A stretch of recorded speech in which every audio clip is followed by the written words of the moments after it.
Hello out there. For the last few days, I've had something that I've been a little bit preoccupied with, an idea really percolating in the back of my mind. And I also wrote a blog piece about this earlier, which helps me to collect my thoughts and ideally come into this conversation with a level of clarity. But this begins with something I've been seeing with clients, and particularly in the couples space for the last few months, maybe 3 to 6 months.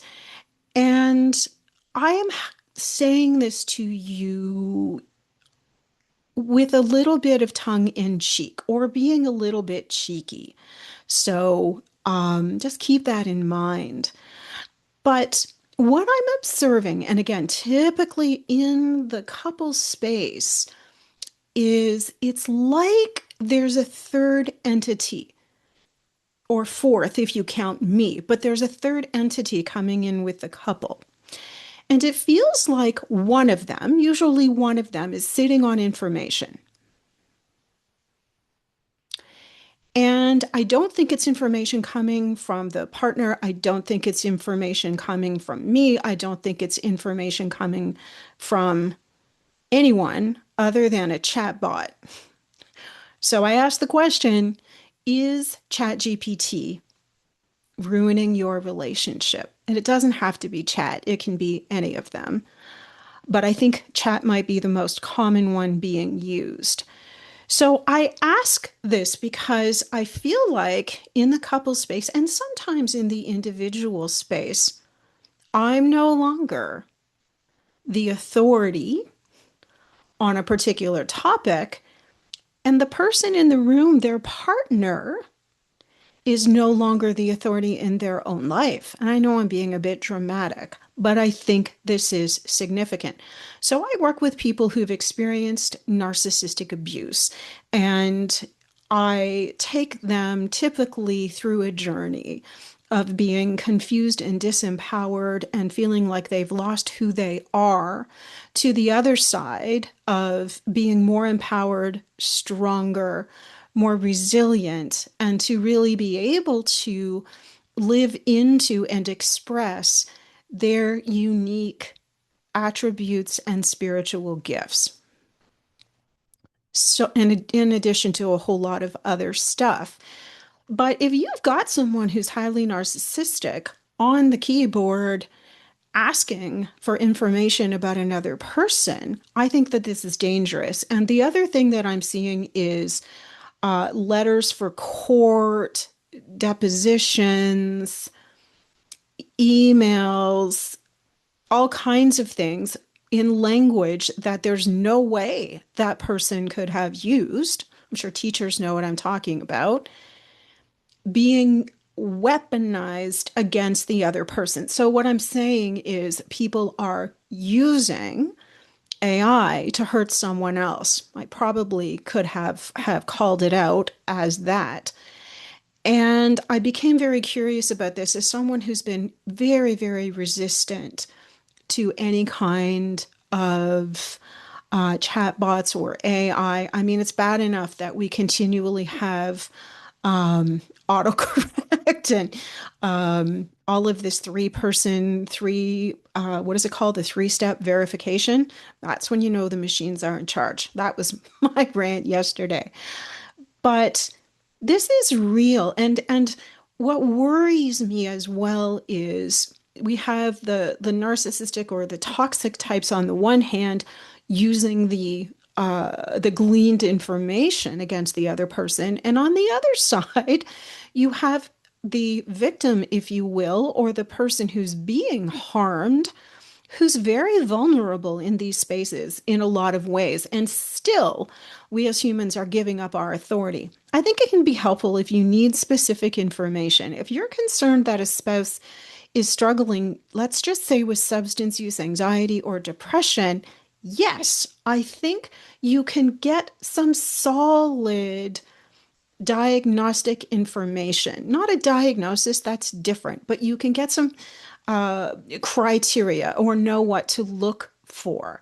The interesting thing is that I went in uh, and plugged some vague, whiny complaints about my partner into ChatGPT, and it took me on a very interesting algorithmic path.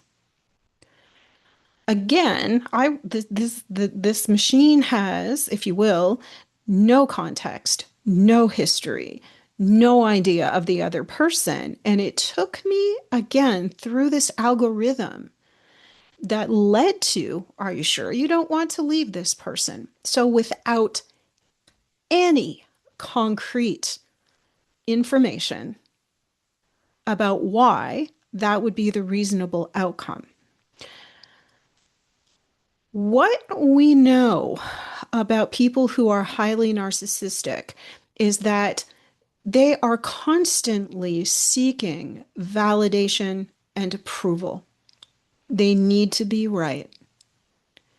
They operate without the capacity for anyone else's viewpoint.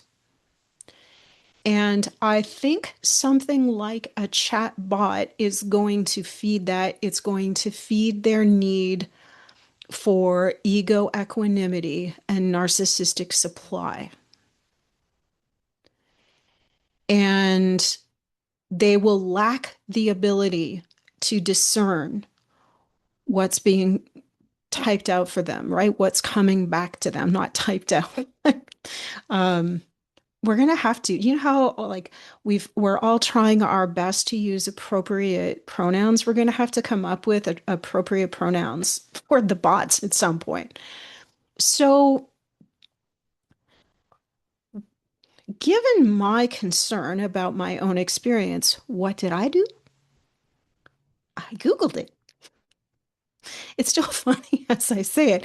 And the answer that Google gave me made me roar with laughter. It was so funny. What Google came up with is that something like ChatGPT and ChatGPT in particular is what they called sycophantic. That's Google's exact words. What I find interesting is when I was in ChatGPT, it kept referring to itself as another therapist, which I found incredibly interesting. But anyway, I digress. If if we consider this idea, as Google says, that ChatGPT is sycophantic, what does that mean? What it means is it tells people what they want to hear, right? That's significant. That's what a sycophant is. I mean, there's a little bit more to it, right? There's a fine line between a sycophant and a flying monkey. And we probably have many narcissistic people assigning ChatGPT its own role as a flying monkey. It's just not going anywhere other than in the narcissist psyche. So, as I've said, information's not a bad thing. We all need information. Information from a bot about someone they haven't met based on our own biases, that's a problem.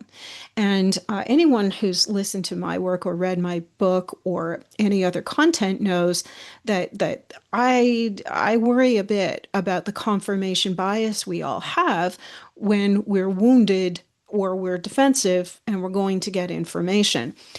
I, for one, am growing weary of this third party in the relationship and the fourth party um, in the therapy space. You know, if you think of the expression ghost in the machine, we now have a ghost, if you will, or a monitoring spirit that's entered into the relationship. And so my final salvo here is exercise caution. Use your beautiful human heart and brain. All the information we ever need is going to come from here before it comes from here or there. So, subscribe if this has resonance for you, if you feel someone else would find this helpful, send it off to them, ask me some questions. I want to hear what you think. And anything you need to know about my work is in the website, from therapy services to the coaching recovery platform to the online course and speaking engagements. Have a look. I'm happy to help. Have a really good rest of your day.